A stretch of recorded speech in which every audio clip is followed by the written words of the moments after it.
Hey guys, it's Mr. Abbey from the Academy of Science and Citizenship. I hope you guys had a wonderful weekend with the weather that we were having. It's been gorgeous.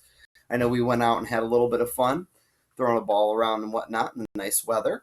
Well, this week is going to be our last week in bread-based experimentation. I know some of us are getting tired of watching that bread, and some of us aren't seeing much action. I know I've been a little disappointed in my control group this week. I've still got that little fluffy puff I was telling you guys about, but most of it's just sinking in. Looks like maybe something's getting to work on it. I'm going to keep an eye on it. I'm still going to write my notes on it by the end of this week, but I'm going to change the variables that we're going to use this week. So, like I was telling you last week, we're using this group as a control. So a control is, once again, it's the group you don't change in an experiment. So if you're going to do something in a bunch of different ways, if you're going to try a bunch of different things, the control group is the group that you don't change. You don't change anything about the control group, so you know if what you're doing works. This week, we were going to add more water to one group. We're going to soak one piece of bread, and we're going to leave one piece super dry, and we're going to see how that affected what we grew. But since our control group, or at least my control group, isn't growing all that much in the end of the day, I decided to do things a little bit different this week. And it might save you a little bit of bread if you want to just follow with what I do instead of running the second version of the same very experiment with different variables. Because the variable I'm going to use this week is I went and I talked to my dad, and he gave me what's called baker's yeast so that I could make my very own bread. Because I realized, looking through my little ingredients list here on my bread, look at that long old list. And it's probably a little hard to read, but there's a nice long list of different ingredients here, including things like, oh boy, words I can't even pronounce, like sterol lactate and diglycerides. Woof. But some of these things that we have in our store-bought products, and as I'm sure some of you know, are called preservatives. A preservative is something that is going to prevent stuff like mold and germs from growing on your food.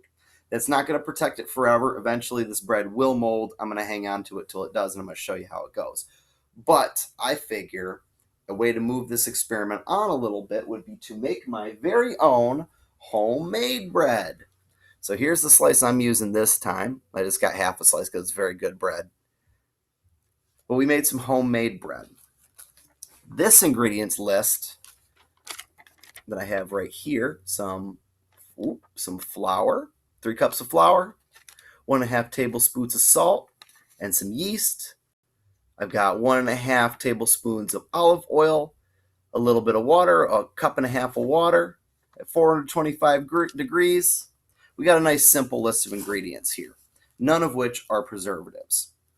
So what I'm hoping is that this experiment, I've already sprinkled a little water on here to prep it. What I'm hoping is this experiment will move a little bit faster for our variable group. So once again, before, our control is going to be, there we go. Once again, our control group was going to be store-bought bread with a little sprinkle. Then we were going to have store-bought bread soaked and store-bought bread really, really dry to see if it changed how things grew. But since I'm not seeing as much action as I wanted, I figured I'd make it a little simpler.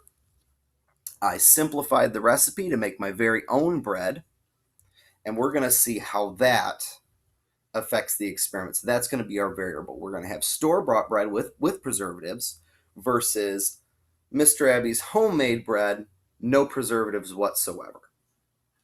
So my hope is this one will move a little bit faster for us, and we're going to be able to see the difference between a couple weeks with the store-bought preservatives and everything, and then 1, maybe 2 weeks, depending on how long it takes, with Mr. Abbey's homemade, very delicious, by the way, white bread. So once again, I'm going to stick her right in the bag. Boom, my little bag of science here. Once again, I'm going to get my handy-dandy tape. We're going to get this bad boy started. All right.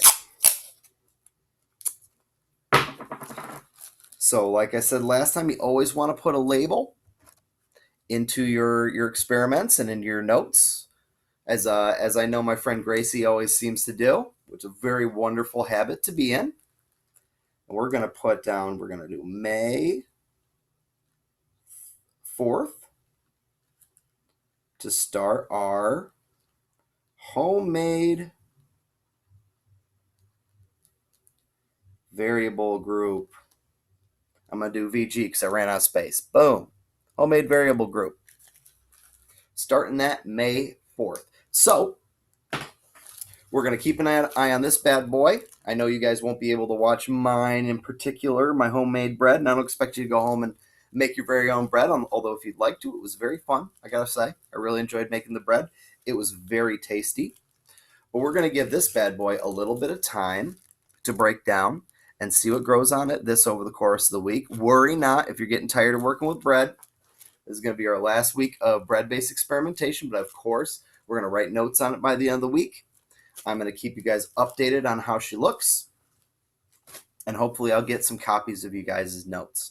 I'm going to be working over the course of this week as well to get to the store because I haven't been in a while, trying to keep ourselves healthy and everything.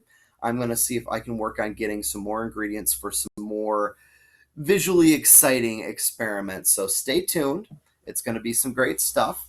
But in the meantime, enjoy your families. Enjoy your bread except for the bread that you're working on in your experiments. As I've always said, you never eat anything in the lab. Never eat your experiments unless they're food experiments that are meant to be eaten. I'm going to update our notes. So as we got here, I have Group 1 and Group 2. At the end of this week, I'm going to write into my notes what happens with Group 1 over their second week. And then we're going to start during week 2, we're going to start Mr. Abby's homemade variable group. So once again, our control group is our store-bought bread. We're not changing anything about that. That's our control group. We don't change something so you can see the effects of it. Our variable is going to be what happens when you make a bread with no preservatives, nothing to protect it from all those germs and all those microbes, hopefully mold. And we're going to see what happens to this one over the course of the week. If you're not seeing much action on your bread either, don't sweat it. If we always got the exact results that we expected in an experiment, there'd be no point in doing experiments.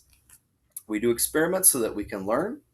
I've certainly learned that at least the particular honey wheat bread, it's funny because I've heard a lot of us talking about how we keep our bread in the fridge, and I always do too because it always seems to mold before I get to it. Well, I guess this bread is super resilient.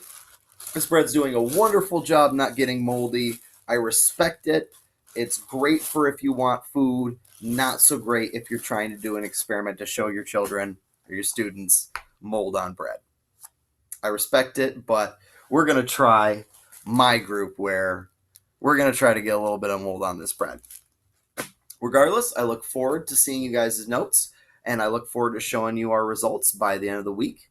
Again, if you haven't sent me your notes from last week, make sure you send those in so I can get you the credit. You can send them to me on Dojo, or once again, I have my... I guess I'll have to write down my email address one more time. You can send them to me at c.abby@sani.org. Ran out of space again. I'm really good at that. Boom. c.abby@sani.org to send me those notes. If you can't send them on Dojo, that's my email address. I will always get them there. I've got lots of notes from some of my friends. I'm loving the notes I'm seeing.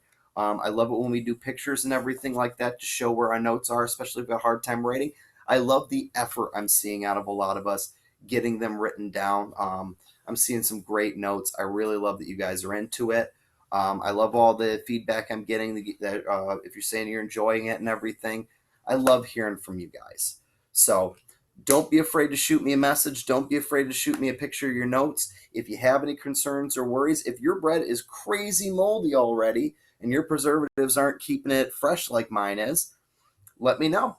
And if you're still wondering, and I've got some people that were frustrated, it's like we're not seeing anything. We don't do experiments because we know exactly the results we're going to get. That's why we do the experiments, so we can see how they turn out. And that's a wonderful thing about science. It's a wonderful thing about research. We get to learn as we do it. So we're going to try our variable of no preservatives over the course of this week. I'm going to keep you guys posted on how it turns out, and we'll see how it grows, quite literally. I look forward to hearing from you guys, and I will see you Friday.